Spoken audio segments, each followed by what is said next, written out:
देखिए, ये जो हमारी सरकार है, जो भारत सरकार, वो आजकल रोजगार नहीं देती है, वो देती है रोजगार के अवसर।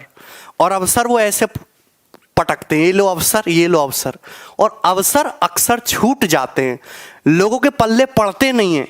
और इसमें भी हमारी ही गलती है। जिस तरीके से सरकार का हक है टैक्स कलेक्ट करना, आप टूथब्रश, पेंट, साबुन, एवरीथिंग, सुई से लेके आप जो भी खरीदते हो, आप हर एक चीज पे गवर्नमेंट को टैक्स देते हो, खाने के बिस्किट तक पे। उसी तरीके से सरकार की भी नैतिक जिम्मेदारी है कि भारत में रहने वाले हर एक व्यक्ति को उसके अनुभव के हिसाब से, उसकी एजुकेशन के हिसाब से, उसके टैलेंट के हिसाब से रोजगार दिया जाए। ये दोनों एक दूसरे की पूरक चीजें हैं।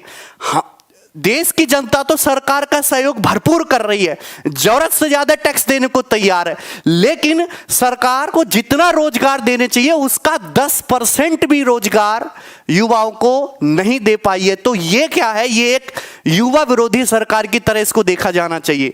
आप बताओ कि कोई भी नेता, कोई भी अधिकारी, कोई भी पॉलिटिशियन अपने दिल पे हाथ रख के ये कह सकता है कि मैंने पिछले 5 सालों में कुल मिलाकर भी 2 करोड़ रोजगार दिए हों? साल में 2 करोड़ रोजगार देने की बात तो बहुत दूर की है कि पिछले 5 साल में कुल मिलाकर भी 2 करोड़ रोजगार इन्होंने दिए हों। कोई भी नहीं कह सकता। कहते कि हमारा इंडिया डिजिटल इंडिया बन रहा। भाई, डिजिटल तो विश्व बनना है। अफ्रीका में भी इंटरनेट चलता है, नेपाल में भी इंटरनेट चलता है, भूटान में भी इंटरनेट चलता है। हाथ में एंड्रॉयड फोन आ जाना और सस्ता इंटरनेट आ जाना और फेसबुक पे अकाउंट बन जाने को डिजिटल इंडिया कहते हैं। जिस इंडिया में 1 लाख स्टूडेंट का ऑनलाइन एग्जाम एक दिन में नहीं हो सकता, वो काहे का डिजिटल इंडिया है? बेरोजगारी 45 साल के चरम लेवल पे, कोई बात हुई भाई? ये है बेरोजगारी 45 साल के चरम लेवल पे पहुंच गई। आप 1 लाख स्टूडेंट का एग्जाम एक दिन में नहीं करा सकते, एसएससी, सीजीएल, टायर 2 का। अरे चलो पैसा नहीं है, 3 दिन में भी करा रहे हो, सेंटर आपको वही रखने को कि उनको पैसा दे दिया है, 3 दिन में एग्जाम करा रहे हो, कम से कम पेपर का लेवल तो सेम रख लो। 19-20 का फर्क चलता है, यहां तो 5-50 का फर्क चल रहा है भाई। आप 15-16 का पेपर, चलो ठीक है, लगभग एक जैसा, हम कॉम्प्रोमाइज कर लेंगे, पर उनमें भी फर्क है। 18 तारीख का पेपर तो कतई रद्दी है, एमटीएस वाला। हमारे खुद के सैकड़ों लड़के जिनके 200/200 नंबर हैं। अब बताओ, उन 18 तारीख के स्टूडेंट के टोटल 600 में से 540 स्कोर लाके उनका लिस्ट में नाम नहीं है। आप बताओ, उनका लिस्ट में नाम नहीं हो, कैसे करेगा बच्चा? 15-16 तारीख वाले बच्चे जिनके 120 नंबर हैं, उनके बढ़ बढ़ के और उनका लिस्ट में नाम है। आप बताइए कैसे काम चलेगा?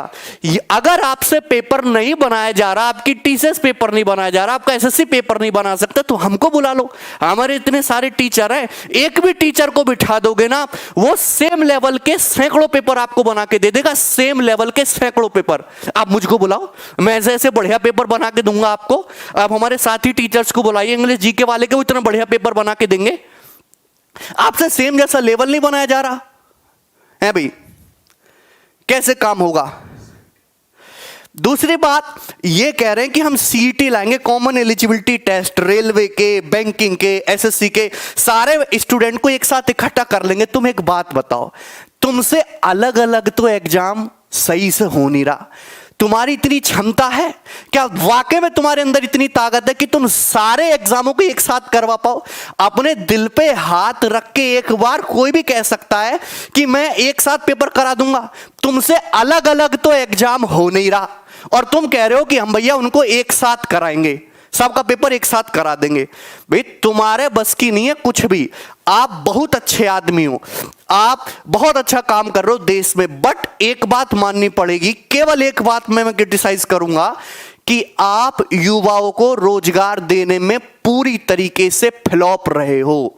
कुली नंबर 1 फिल्म से भी ज्यादा फ्लॉप रहे हो आप युवाओं को रोजगार देने में। बाकी आपने कितने भी बढ़िया काम करे हो। अब देखिए, इसके 2 सॉल्यूशन है। या तो स्टूडेंट ये समझ ले कि हमें तो रोजगार चाहिए ही नहीं, हम भूखे मर लेंगे, जैसे वो लोग शादी ब्याह नहीं कर रहे हम भी नहीं करेंगे, और देश बाकी अच्छा आगे बढ़ता रहेगा। लेकिन ये भी नहीं छोड़ सकते क्योंकि बेरोजगारों की संख्या इतनी ज्यादा है, 20 करोड़ की तादाद में बेरोजगार है। भाई जिसका बिजनेस ठप हो गया है तो वो भी एक टाइप से बेरोजगार भी। अगर मैं केवल छात्रों की बात कर लूं, जो लोग ग्रेजुएट कर चुके, उन्होंने ग्रेजुएशन कर ली, तो किसी ना किसी टाइप का रोजगार तो वो भी डिजर्व करते हैं। सरकारी ना चाहिए, प्राइवेट दो। मैं थोड़ी ना कह रहा हूं कि सरकारी रोजगार दो, आप फैक्ट्री लगाओ, कंपनी लगाओ, प्राइवेट रोजगार दो, कुछ भी उनकी क्वालिफिकेशन के हिसाब से, एक अच्छा वेतन उनकी क्वालिफिकेशन के हिसाब से उनको रोजगार मिलना चाहिए। हमारा देश जो है वो एक विकासशील देश है, ठीक है भाई। यहां पे जो हमारे जो प्राइम मिनिस्टर, जो प्रधानमंत्री, उनका काम क्या है? वो हमारे देश में पीएम का एक ही मतलब है, policy maker, best policy maker और उसको इंप्लीमेंट करने वाला। लेकिन यहां पे हो चुका है बिल्कुल उलट। जो आदमी हमारे देश की बेरोजगारी दूर करे, गरीबी दूर करे, भुखमरी दूर करे, यहां की अर्थव्यवस्था को अच्छा करे, पर कैपिटा इनकम बढ़ाए, वो आदमी ही एक अच्छा लीडर और एक अच्छा पॉलिटिशियन है। सारे काम अच्छे हो रहे हैं, पर जो मेन मुद्दे थे, भुखमरी, बेरोजगारी और आपकी पर कैपिटा इनकम बढ़नी चाहिए, देश की अर्थव्यवस्था आगे बढ़नी चाहिए, ये सारे मुद्दे पूरी तरीके से फ्लॉप रहे। सारे मुद्दे पूरी तरीके से फ्लॉप हैं। ठीक है भाई। अगर मैं अपने हम इतनी दूर तक जाते ही नहीं। दूसरी बात, लोग कहते हैं कि सर आप इनको क्रिटिसाइज कर रहे हो, आप ये हो, कांग्रेसी हो, ये हो, वो। देखिए, किसी का विरोध करना जरूरी नहीं है कि दूसरे का समर्थन हो। मेरे हिसाब से तो दोनों ही एक जैसे हैं भाई, दोनों ही एक जैसे। पर मेरे स्टूडेंट के लिए, मैं जिस फील्ड में, मैं जिन विद्यार्थियों से जुड़ा हुआ, हम 1-2 करोड़ स्टूडेंट अगर हमारे साथ जुड़े हुए हैं, उनका भला कैसे हो, उनका जीवन कैसे सुधरे, यही मेरे जीवन का लक्ष्य है। मैं इसी के लिए काम करता हूं। हर टीचर हमारे फील्ड का उसी के लिए काम करता है कि उससे जुड़े हुए स्टूडेंट कैसे उनका जीवन सुधरे। और उनका जीवन नरक बनता जा रहा है। 5-5 साल में पेपर क्लियर नहीं हो रहा। इससे बढ़िया तो ऑफलाइन था। ऑफलाइन में वहां अलग टाइप की धांधलेबाजी होती थी, तो ऑनलाइन आया। ऑनलाइन में नॉर्मलाइजेशन, और नॉर्मलाइजेशन की बात सुनो, नॉर्मलाइजेशन में नंबर तो ऐसे घट बढ़ रहे हैं जैसे बूंदी के लड्डू में बूंदी इधर उधर हो जाती है, ऐसे नंबर घट बढ़ रहे हैं नॉर्मलाइजेशन से। हमने तो सोचा था फायदा होगा, पर ये नॉर्मलाइजेशन तो उससे भी बड़ा वो निकला। दूसरी बात, नंबर नहीं दे रहे, ये नंबर जानबूझ के नहीं दे रहे टीयर 2 के। पहले टीयर 3 का रिजल्ट देंगे, फिर टीयर 2 का नंबर देंगे, क्योंकि उनको टाइम मिल जाएगा, बच्चे थोड़े से ठंडे हो जाएंगे। क्योंकि टीयर 2 के उसमें हुआ है बहुत ज्यादा गड़बड़ घोटाला। मैं आपको दिखाता हूं, ये ध्यान से देखिए। ये 2018 का रिजल्ट देखो, 2019 का रिजल्ट देखो, इतना फर्क कैसे आ सकता है? आप जनरल का देखे, 433 से 528 नंबर पर कट ऑफ पहुंच गई। 2018 में 433 थी, 2019 में 528। 95 नंबर के, हाँ 95 नंबर के आसपास कट ऑफ बढ़ी है जनरल की। 95 नंबर के आसपास कट ऑफ बढ़ी है जनरल की। आप ही देखिए, जनरल और ओबीसी मैक्सिमम 2 ही कैंडिडेट होते हैं। 2018 में जो गैप था जनरल ओबीसी में, ये 33 नंबर का था। ये कितना था? 33 नंबर का गैप था। वही 2019 में ये जो गैप है, ये जो है 50 नंबर का हो गया। देखिए, आरक्षण एक बहुत जरूरी है। जो तबका गरीब है, पिछड़ा, उसको आरक्षण जरूर मिलना चाहिए। मैं खुद एक जनरल कैटेगरी से हूं, लेकिन मैं उसका सपोर्ट करता हूं। लेकिन इतना भी नहीं कि एक जनरल स्टूडेंट के विद्यार्थी को गुस्सा आने लगे, उसे अपना जनरल होने का अभिशाप लगने लगे। आपके जमाने में 50 नंबर का गैप कैसे जायज है? कौन इसको जस्टिफाई कर सकता है? आप बताओ, कोई भी जस्टिफाई कर सकता है कि एक जनरल ओबीसी के स्टूडेंट में 50-50 नंबर का गैप आ रहा है, वो भी केवल टीयर 2 तक। अभी तो गैप टीयर 3 के बाद और बढ़ेगा, फाइनल सिलेक्शन में और बढ़ेगा। बताइए। और हम कुछ कहें तो हम आंदोलन जीवी हैं, है भाई। ये बेवजह के भड़का रहे हैं, देश आगे जा रहा है, तरक्की कर रहा, देश खतरे में, निकाल दिया हमने, ये कर दिया और वो कर दिया। अरे सही लॉजिकल बातें करो यार, हैं? अगर आप सही से रोजगार दोगे, हमारे लोग आगे बढ़ेंगे, तो क्यों करेंगे? इनके पास खाली टाइम थोड़ना है, दिन भर ये फेसबुक उस पर लगे रहते हैं हमारे स्टूडेंट। क्यों? क्योंकि इनके पास काम नहीं है करने को। अब सब आईटी सेल में थोड़ ना जा सकते हैं। आप खुद देखो कैसे कैसे कितने कितने नंबर बढ़ रहे हैं। 95 नंबर, 78 नंबर का गैप आ गया एक साल में कट ऑफ में। स्टूडेंट वही रहा, सिलेबस वही रहा, है भाई। एक शिफ्ट 2019 में 18 नवंबर की एक शिफ्ट आसान आते ही भैया 200 नंबर वाले पीछे रह गए। और 15 जिनका 15 तारीख को पेपर था, उनके 120-130 लाख के लिस्ट में नाम है, और 18 नवंबर वालों का 190 लाख के नाम नहीं है, है भाई। दूसरी बात कि ये जो है अब हमको करना पड़ेगा ट्विटर पे, इसके खिलाफ जो है कैंपेन करना पड़ेगा। और कैंपेन केवल एक बार करने से फायदा नहीं होगा। जिस दिन पेपर होने वाला हो, रिजल्ट आने वाला हो, जिस दिन आपके शिफ्ट शुरू होए, नोटिफिकेशन आए, हर एक दिन ट्विटर कैंपेन होना चाहिए और उनको टाइम टाइम पे याद दिलाते रहना चाहिए कि भैया अपनी व्यवस्था ठीक कर लो, अपनी व्यवस्था ठीक कर लो, है भाई। तो ये 25 फरवरी को 11 बजे सारे स्टूडेंट ट्वीट करेंगे, मोदी जी रोजगार दो।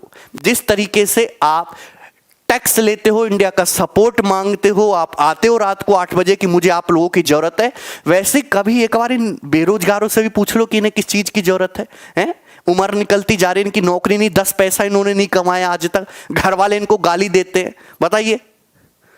और इससे पहले जो इंपॉर्टेंट बात है कि ये CGL 19 के मार्क्स तक देने को तैयार नहीं है, 2018 का फाइनल रिजल्ट देने को तैयार नहीं है। 18, 19, 20 3 साल चलेंगे, अब तक फाइनल रिजल्ट नहीं है, पता नहीं कब जाके ज्वाइनिंग देंगे। उससे पहले 23 फरवरी को 11 बजे #CGL 19 मार्क्स, CGL 19 के मार्क्स जो हैं वो आए। इसके लिए आप लोगों को ट्विटर कैंपेन करना, क्योंकि हमारे पास जो है इसके अलावा और कोई रास्ता है नहीं।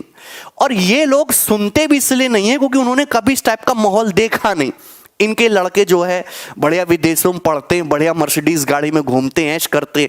कभी इनको बोलो कि यार आप एक बार जाके मुखर्जी नगर में रहो, वहां वो सूखी दाल खाओ, 3 दिन पुराना रखा हुआ आटे की रोटी खाओ, तब जाके इनको पता चले। है उधार मांग मांग के किराया दो आप अपना, भूखे सो किसी दिन, बताओ, तब तो इनको समझ में भी आए। इन्होंने खुद उस टाइप का स्ट्रगल देखा नहीं है, इस टाइप से उनको आपके प्रति इतनी फीलिंग्स भी नहीं है। और ये आपको बतानी पड़ेगी, अपना दुख दर्द समझाओ, बार बार इनको याद दिलाते रहो। केवल 25-23 तारीख को नहीं, हमेशा हर दिन, जिस दिन एग्जाम से रिलेटेड कुछ भी बात हो, आपको ट्विटर पे अपनी आवाज उठानी। बस इतना ही मैं कहना चाहता था आप लोगों से।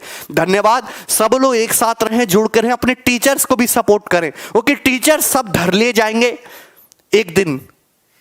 मजाक नहीं कर रहा, सारे टीचर धर ले जाएंगे एक दिन कि तुम बड़ा बोल रहे हो, उठा लेंगे तुम्हें, इन सज्जन को बहुत तकलीफ हो रही है सरकार से, हैं?